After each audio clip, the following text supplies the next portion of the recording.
Easy, human. It's been 20 years since you last awoke, the alien supervisor whispered. The first thing he noticed was the quiet. It was not the kind of quiet one finds in a room when everyone else is asleep. This quiet had a weight to it, a stillness that pressed against him from all sides. He could feel it in his chest, in the way his lungs seemed to resist taking a full breath. It made him shiver. His body felt strange, as though every muscle, every joint, had forgotten how to move. He tried to lift his arm, but it felt heavy, unresponsive. A strange, dull ache spread through him, and he realized that his entire body felt foreign to him. Even the act of opening his eyes had been a struggle. Like lifting a heavy lid from a box he no longer fit inside. When his eyes finally adjusted, he saw the room. It was bright, but not in the harsh way of sunlight or electric lamps he remembered from his life years ago. The light seemed to glow from the walls themselves, soft and even, filling the space without casting any shadows. The walls were smooth and pale, almost like glass, but with a gentle warmth. And the floor beneath him felt firm, but slightly springy. There was a quiet hum in the air, almost musical, but it was so faint he might have imagined it. He tried to sit up, but even that simple motion made his head spin. The room tilted and swayed as if it had its own heartbeat. Then he heard a voice. It was soft, almost a whisper, but it carried through the stillness clearly. Easy, human, it said. It's been 20 years since you last awoke. The words struck him in a way he could not immediately understand. 20 years. That was impossible.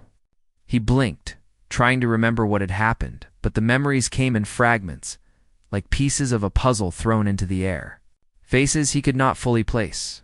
A mission that now seemed both urgent and distant. And a promise he vaguely remembered making. There was a name someone he had promised to return to, but it felt like it belonged to another life. He tried to speak, to ask what had happened, but his mouth would not obey. His tongue felt thick, as though it had grown rusty while sleeping. The voice spoke again, calm and patient. Do not try to move too fast. Your body needs time to remember itself. Time moves differently for you now, and you have been asleep longer than you can imagine. He wanted to ask questions, but the words were trapped behind his own fear and confusion. He could feel his heart racing, even though it seemed weak at the same time. His hands shook as he tried to lift them, and when he looked at them, he was startled. They were pale, almost translucent under the soft light, and he could see faint lines pulsing beneath his skin. Every finger, every joint seemed unfamiliar. He tried to remember how to use them, how to make them obey, but the knowledge was buried deep, as though hidden behind a door he had never opened. The voice continued, gentle but firm. You are safe. You are alive. That is all that matters right now.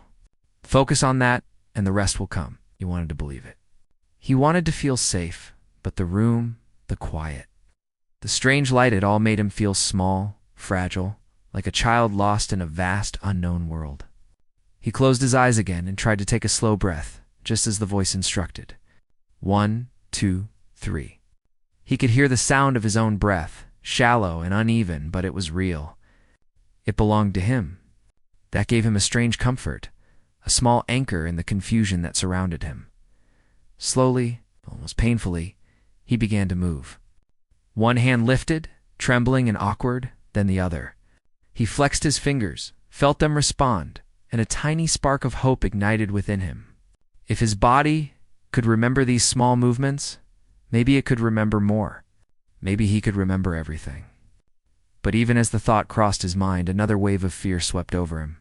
What had happened during the years he had been gone? What kind of world would he find? What people, what places would he never see again? The voice broke through his spiraling thoughts. I am here to help you. You will learn slowly. There is no need to rush. 20 years is a long time, but your mind and body are stronger than you think. He tried to respond again, but only a faint croak escaped his throat. The voice chuckled softly, not in mockery, but in a way that somehow made him feel less alone. Words will come. For now, focus on moving, on breathing, on opening your eyes fully. You are awake, and that is the first step. He took another deep breath, this time feeling it fill his chest more completely. The room no longer seemed quite so strange.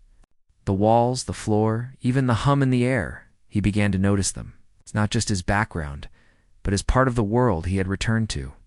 He realized he could sense the warmth in the walls, the firmness of the floor, the gentle vibration in the air. Every detail mattered. Every sensation told him he was alive.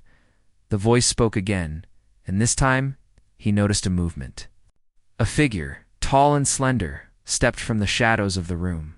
Its shape was humanoid, but the proportions were subtly different. Longer limbs, a graceful posture, eyes that seemed to hold a quiet intelligence. The human part of him wanted to panic.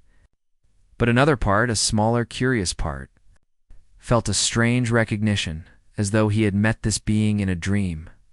"You will have questions," the figure said, "and all of them will be answered in time. But first you must understand your body, your mind, and the moment you are in. You cannot rush 20 years of absence."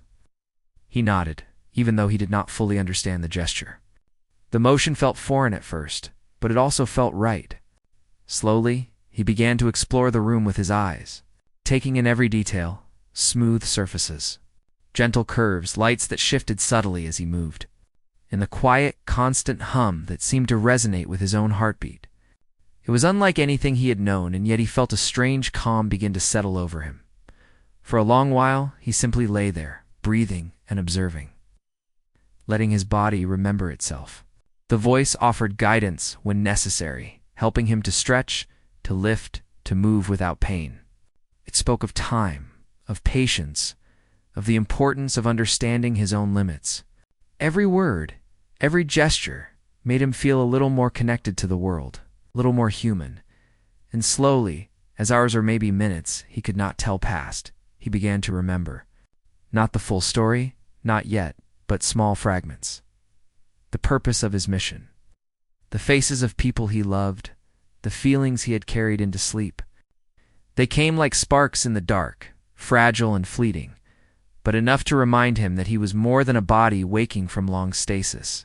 He was a man with memories, emotions, and a place in a world that had moved on without him. The voice watched silently, letting him discover these fragments at his own pace. There was no rush, no pressure, only a quiet patience that somehow made the vastness of 20 lost years feel less overwhelming.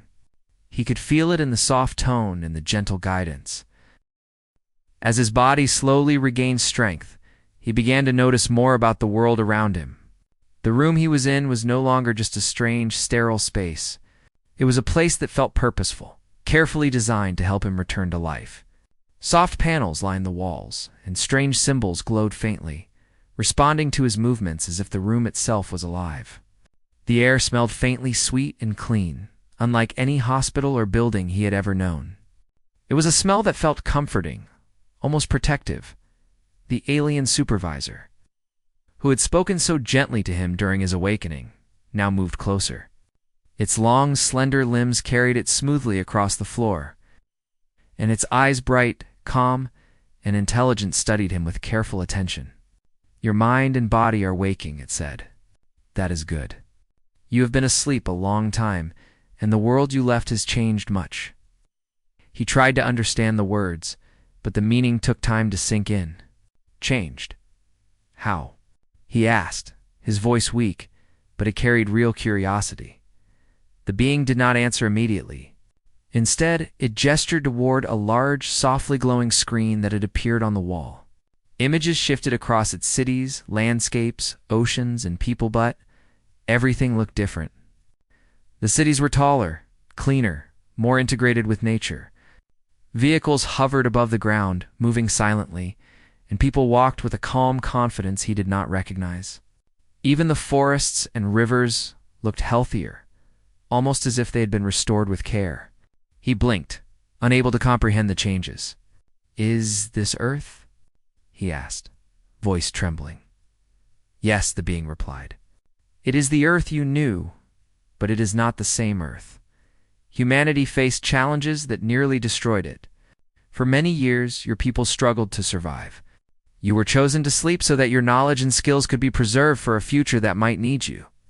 He sat up straighter, trying to absorb the weight of those words. "Chosen to sleep?" he asked. "Aye. I don't understand why me. The supervisor's gaze softened. Because you were prepared. You were capable of resilience. You could endure long absence, and you could make decisions that might be necessary for the future. Others could not be trusted with such responsibility. It was not punishment, nor was it cruel. It was preservation. You are valuable, human, because your mind remembers the world as it was, and your heart can guide what comes next. Chill ran through him. The idea that he had been deliberately taken out of time for 20 years made him feel both important and insignificant. Important because someone had trusted him. Insignificant because the life he had lived, the people he loved, the moments he had cherished, had moved on without him. He tried to recall faces, names, places, but they were blurred, half forgotten, like fragments of a dream he could not hold. Have people I knew. Are they? His voice faltered. The supervisor tilted its head gently. Many are gone. Time does not pause. Those who were young when you slept are old, or have passed. Those you loved may remember you only as a shadow. But the future is not lost. That is why you awake now. He felt a heavy sorrow press into his chest. He imagined the faces of family, friends, and colleagues, and the years lost between them and him. Memories he thought he could keep forever had faded, and he could not reach them. Yet the supervisor's presence, calm and patient, kept him from spiraling too far into despair. It was a strange comfort, this alien being, steady and deliberate, guiding him through a world that had outpaced him. For days, or perhaps weeks' time. Felt strange, he remained under careful observation. The supervisor taught him how to move safely, how to breathe steadily, and how to adjust to the physical changes in his body. He learned that muscles weakened from long stasis required careful rebuilding. That simple acts like walking, lifting, or reaching needed patience. He also learned to recognize the small signs that his mind was adjusting, clarity in thought, memory recall, and emotional awareness. Each day, the supervisor explained more about the world he had missed. Humanity had faced a global crisis, one that almost destroyed ecosystems, economies, and societies. People had struggled, but with help from beings like the supervisor, they had survived. New cities were built, new systems of governance established, and humans had learned to cooperate in ways they had never known. It was not perfect, but it was enough to endure. He realized that during the 20 years he had slept, the earth had been reshaped by necessity, and survival had required difficult choices. Why didn't anyone wake me sooner? He asked one day, frustration mixed with curiosity. The supervisor's expression remained calm. You were not ready. Your awakening was delayed because the world needed stability first. You are capable of making decisions that could tip the balance. Waking too early would have caused harm, not benefit. You were preserved for the moment that required your strength, patience, and judgment. He nodded slowly, understanding the logic but still feeling a sting of lost time. He had missed birthdays, celebrations, ordinary moments of life. Yet the being's words reminded him that his absence had a purpose, and that purpose still mattered. It was a strange balance, grief and duty, loss and responsibility, sorrow and hope, as he adapted to simple routines, inning moving. Observing, he began to explore the facility where he had awoken. It was vast, filled with chambers of light and strange technologies, some of which he could not comprehend. Machines moved silently, recording data, monitoring systems, and even maintaining small indoor gardens of plants he recognized, but had never seen grown with such precision. There was a harmony here, a balance of order and care, and he realized that it mirrored the world outside. Humanity had survived because it had learned to respect structure, intelligence, and life itself. The supervisor accompanied him always, explaining the purpose of different areas and devices. You must learn slowly, it said. The world is complex. It is not enough to survive physically. You must understand its systems, its rules, and its fragile harmony. You were chosen not only for your strength, but for your mind. Knowledge, memory, and awareness are your tools now. Ow! Despite the complexity, he began to feel a connection to the place. He could sense the intention behind every detail, the care that had been taken to preserve life, to restore balance, and to protect both humans and the beings assisting them. He began to understand that the 20 years he had lost were not wasted. They had been used to heal, restore, and prepare the earth for people like him, people with experience, knowledge, and memory of the old ways. Yet even as he learned, even as he began to understand the world anew, there remained a quiet sadness. He thought of those who had waited for him in the past, those who had grown old, moved on, or passed away. That world, the world he had left behind, was gone, replaced by a reality he had yet to fully grasp. But the supervisor reminded him gently, "The past cannot return, human. It exists only in memory. What matters now is what you do with the present and how you prepare for what is to come." And so he learned. Slowly, patiently, he began to rebuild his body and mind. Every day brought small victories, a stretch that no longer caused pain, a memory that returned in full, a new understanding of the world that had moved forward without him. He realized that life after 20 years of absence was not simply about waking it, was about living again, fully and intentionally, in a world that needed him more than ever. By the end of this period of adjustment, he could stand for long stretches, walk without assistance, and even engage in simple conversation with the supervisor. The strange room no longer felt alien. It felt like the first step of a new life. And with each passing day, he grew more aware that the 20 years he had lost were not wasted. They had prepared him for this moment, for a world that required his presence, his memory, and his courage. Even as he grew stronger and more accustomed to moving in the strange facility, questions continued to swirl in his mind. The world had changed while he slept, and the alien supervisor's calm guidance had given him knowledge, but not all the answers he sought. He wanted to know why he had been chosen, why his sleep had lasted 20 years, and what role he was meant to play in this new world. One quiet morning, as he practiced walking along a softly lit corridor, the supervisor spoke, breaking the silence. "You have questions," it said gently. "It is natural. There is much you do not understand, and much that will be revealed in time." He stopped walking and looked at the being, his curiosity and frustration pressing forward. "I need to know. Why me? Why was I kept asleep longer than the others? Why now?"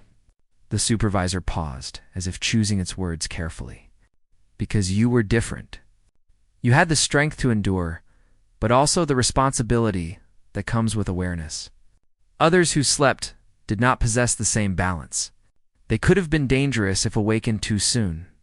Your mind is prepared to make choices that others are not. You are preserved, not for punishment, but for protection for yourself, for the world, and for the future of your people." He felt a heavy weight settle in his chest. The words were meant to reassure, but instead they made him feel even more burdened. Being chosen meant responsibility, and responsibility meant that mistakes could carry consequences far beyond his own life. He realized that the world he had known, his family, his friends, his work, had passed on without him. And now he was being asked to step into a role he had never anticipated. Dangerous. How? He asked, struggling to imagine it. The supervisor's eyes seemed to glow softly. The world is fragile. Decisions made in haste, without understanding, can ripple outward. You were preserved to prevent those mistakes. You have knowledge of the old world, perspective of experience, and the ability to act with foresight. Your awakening is not an accident. It is a choice by those who understand the weight of time and consequence. He looked down at his hands, still pale and trembling from long inactivity, and tried to imagine what he could do to influence a world so large, so changed. He thought of the cities he had seen on the glowing screen, the people moving through them, and the delicate balance of survival that had been restored in his absence. The burden of 20 lost years pressed on him, but so did a strange sense of purpose. He had been kept asleep for a reason, and that reason was now clear. He was meant to act. Over the next days, Supervisor began to reveal more details of what had happened during his absence. Earth had faced challenges unlike any before. Climate disasters, shortages of food and water, and political unrest had pushed humanity to the edge. Many nations struggled alone and failed. But alliances were eventually formed, alliances with beings like the Supervisor had assisted humanity in subtle guiding ways. The human race had learned to cooperate on a scale he had never imagined, but it had come at a cost. Entire generations had grown up without him, without the people he had loved. Cities had been rebuilt, but memories had been lost. You must understand. The Supervisor said that your absence was not forgotten. Plans were made around it.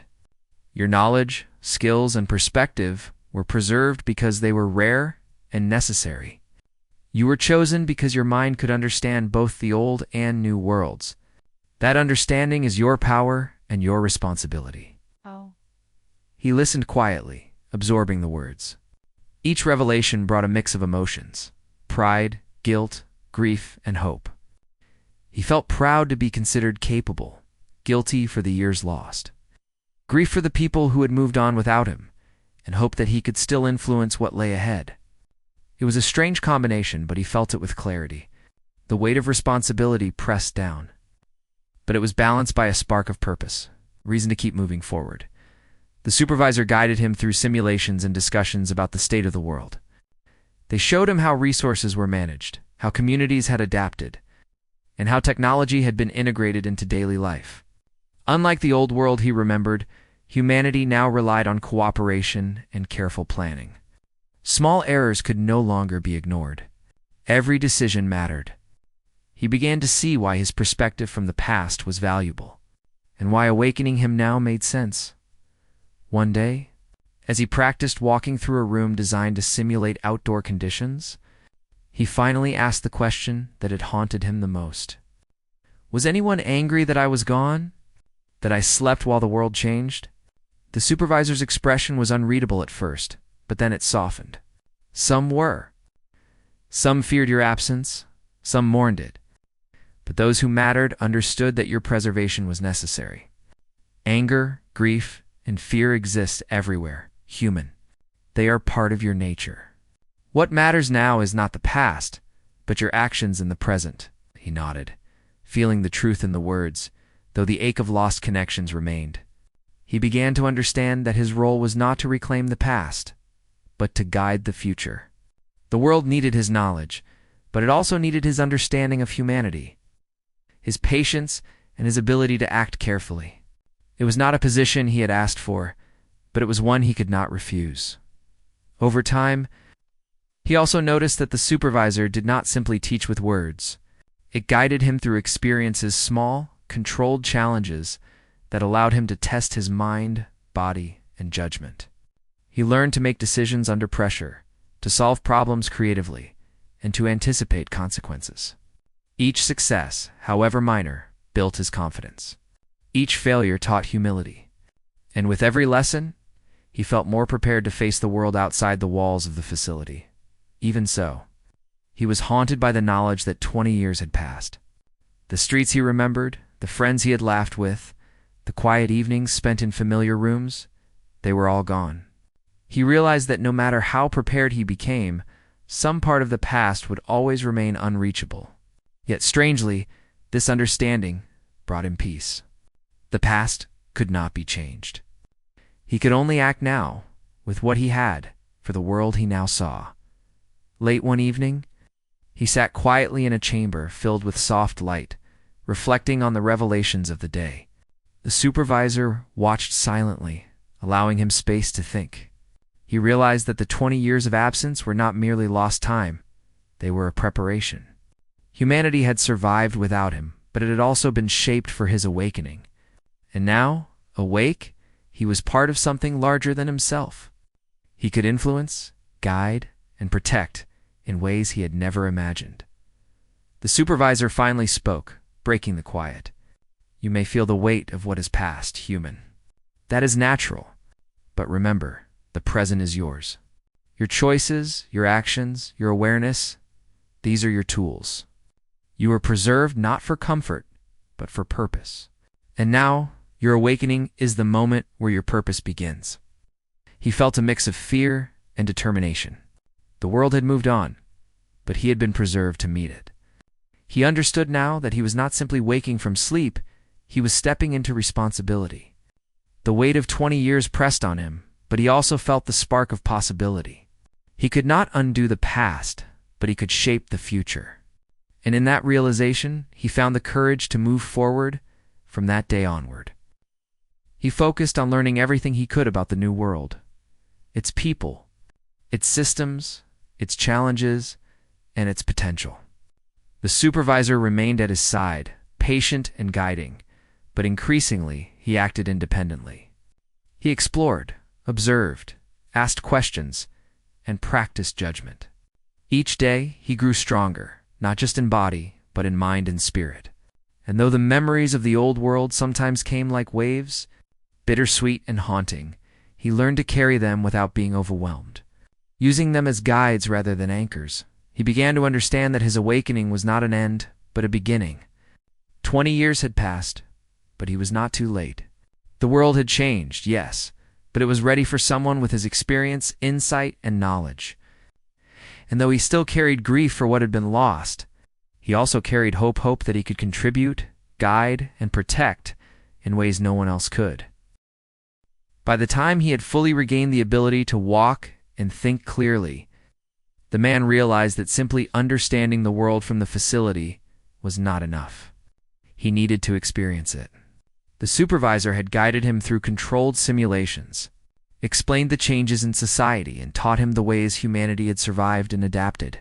But the world itself, the cities, the forests, the people remained distant. He had to step into it. One morning, the supervisor approached him and said, "It is time. You must see the world with your own eyes. Knowledge without experience is incomplete. The world has changed, and you must understand it fully if you are to help guide it." He nodded, though a sense of nervousness pressed against him. He had walked through virtual streets and observed recreated landscapes, but nothing could compare to the reality beyond the facility. He felt a mixture of excitement and fear. The world was vast, unpredictable, and unfamiliar. And yet he had been chosen for this moment, and he could not turn away. The supervisor led him to a large chamber, its walls opening into a wide, bright space.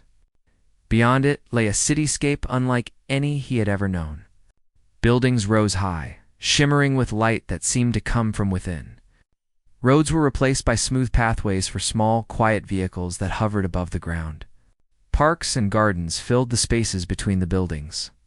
Trees growing tall and green, their leaves swaying gently even without wind. The streets were alive with people moving calmly, talking softly, and living their daily lives in a rhythm that felt orderly but free as he stepped out.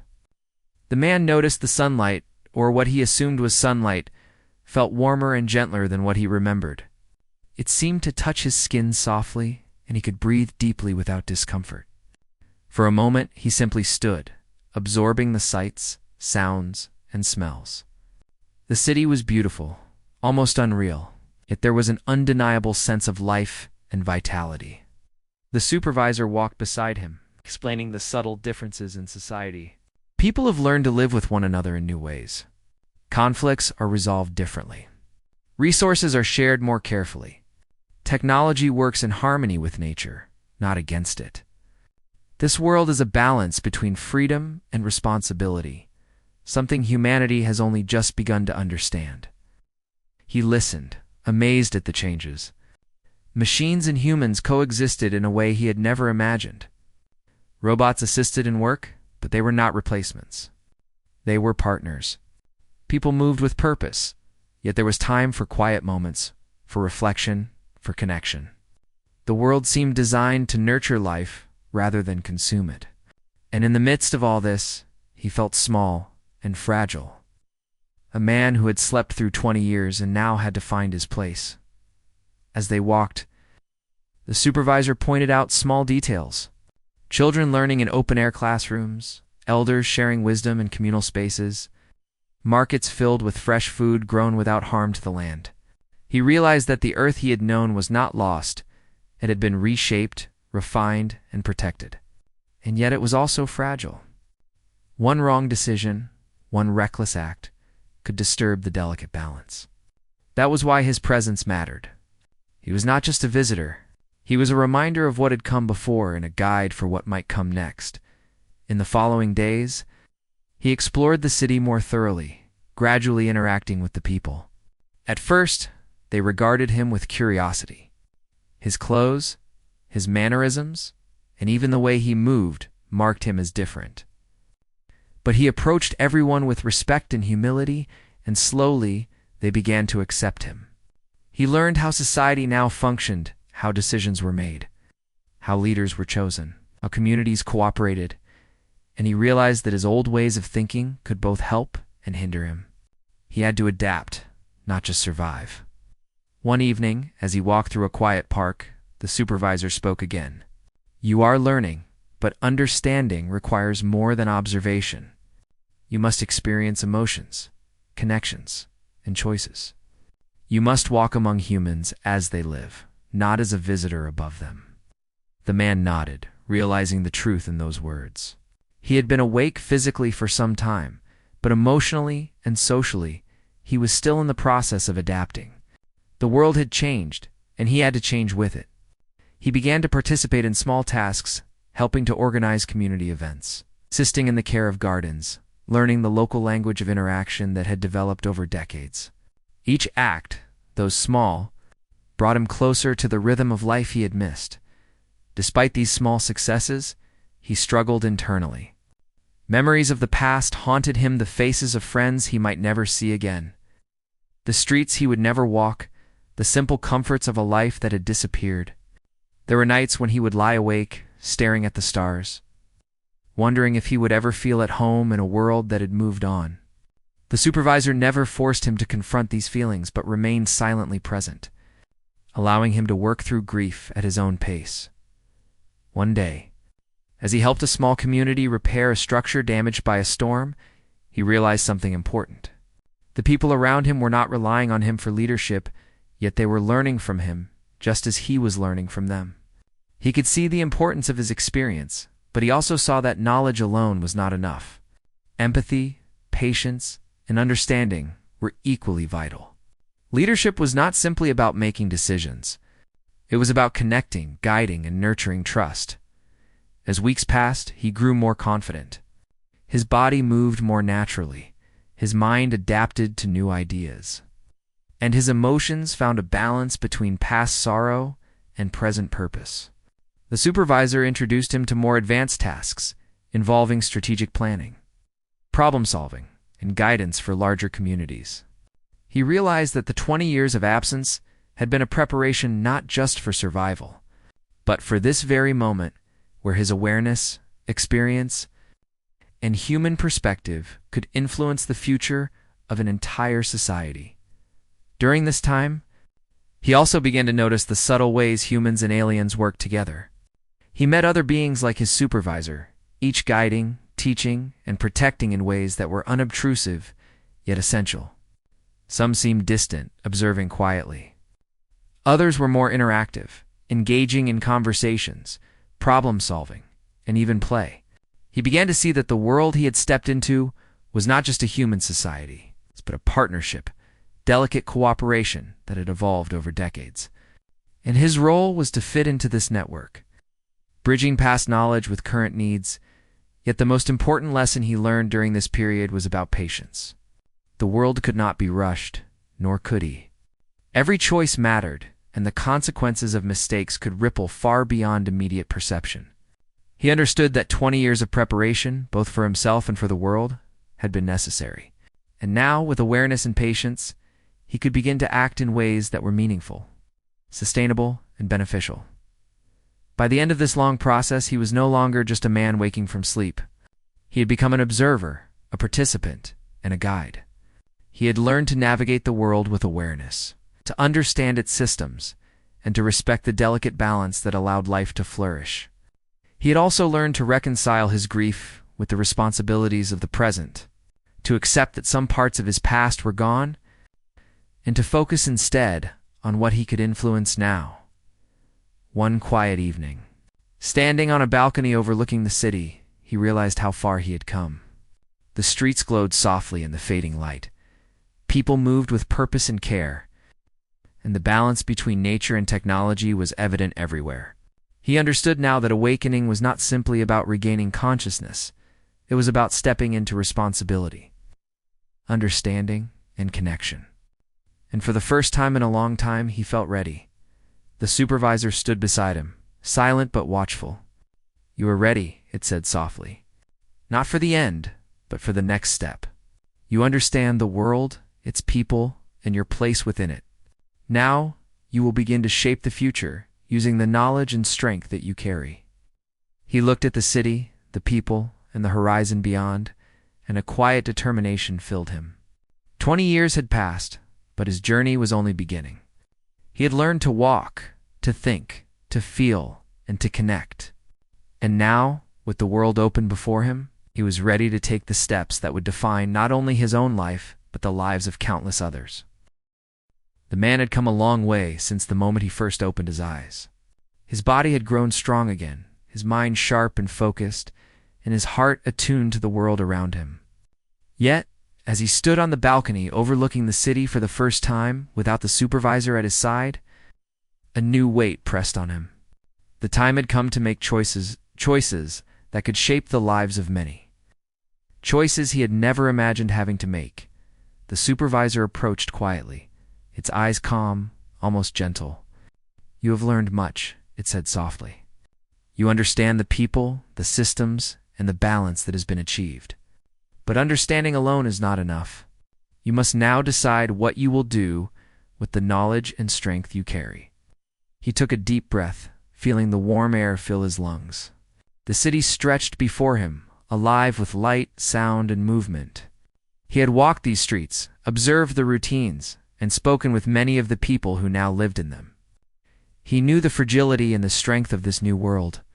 He knew that every decision could have consequences that extended far beyond what he could see. And he knew that his own actions would matter. "I don't know what to do first," he admitted, his voice quiet but sincere. "I've learned, I've observed, I've practiced. But now, the real world is waiting. How do I know what choice is right?" The supervisor's gaze softened. "You do not need certainty, human. You need courage, awareness, and honesty. You have been preserved for this reason. You will not act alone, and you will not act blindly. Trust in what you have learned, and trust in the people who share this world with you."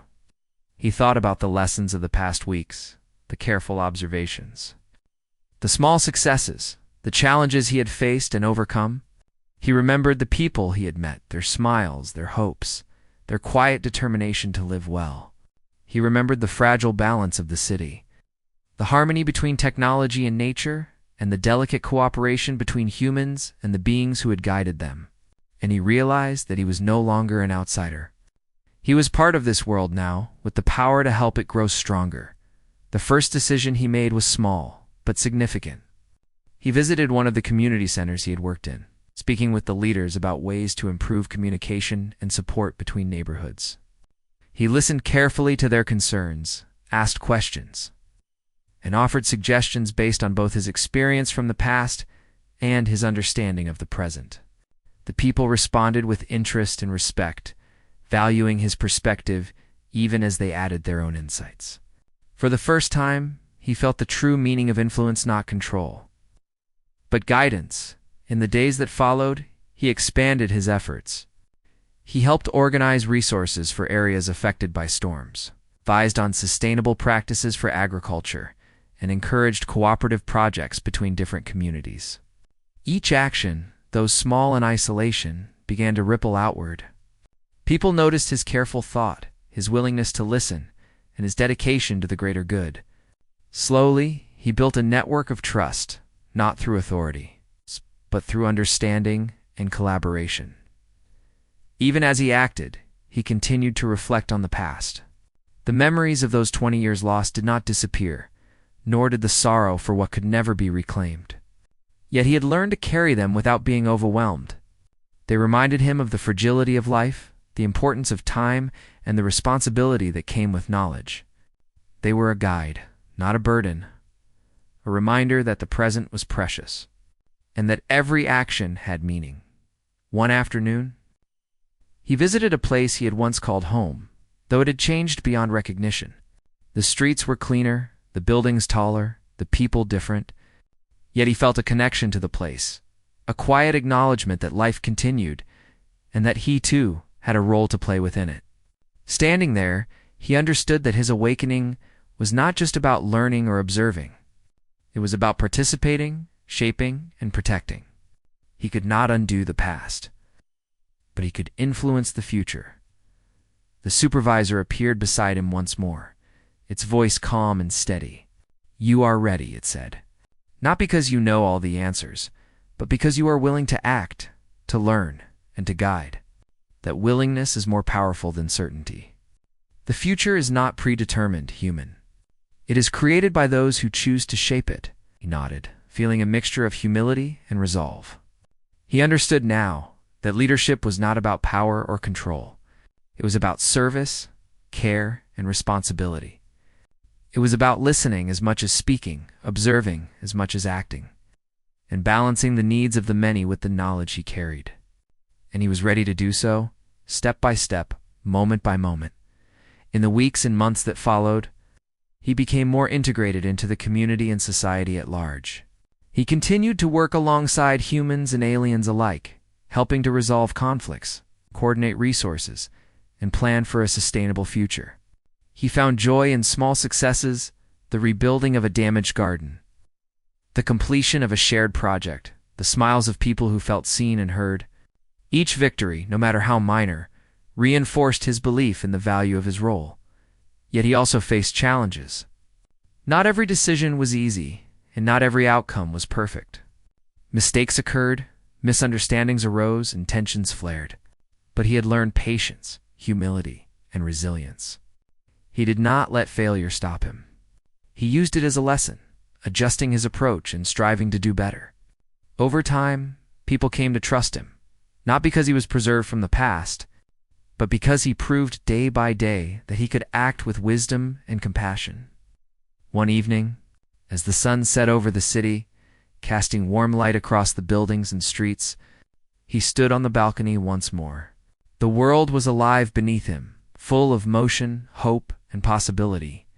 He realized that he had grown in ways he could not have imagined when he first awoke. He was stronger, wiser, and more aware, not just of the world, but of himself. He understood the value of life, the weight of responsibility, the power of choice. The supervisor stood beside him silently, watching as he looked over the city. "You have done well," it said. "Not because the work is finished, but because you have begun. The future is yours to shape human. You are awake now, and that awakening carries purpose." He took a deep breath, feeling the warmth of the sun, the gentle breeze, and the presence of life around him. He felt gratitude for the guidance he had received, the strength he had regained, and the opportunities ahead. 20 years had passed, but he had returned not to reclaim the past, but to build the future. And for the first time since waking, he felt truly ready. With that resolve, he stepped forward into the city, moving among the people with confidence and purpose. He knew that challenges would come, that mistakes might be made, and that the road ahead would be long. But he also knew that he had been prepared, guided, and strengthened for this journey.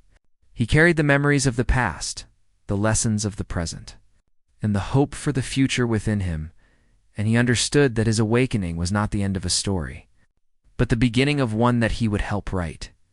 And as he walked among the people, feeling their trust, their hopes, and their resilience, he realized the truth he had been learning all along. Being awake was not just about seeing the world, it was about acting, connecting, and shaping it with care. He had been preserved for a reason, and now, fully awake, he was ready to fulfill that purpose. The city, the people, and the future itself depended not just on the passing of time, but on the choices of those willing to act. And he was willing. He would not let the 20 years of sleep define him. Instead, he would let the years of knowledge, reflection, and preparation guide him. The past had given him strength, the present demanded action, and the future held possibility. With steady steps and an open heart, he moved forward, ready to shape the world that awaited him, fully awake at last.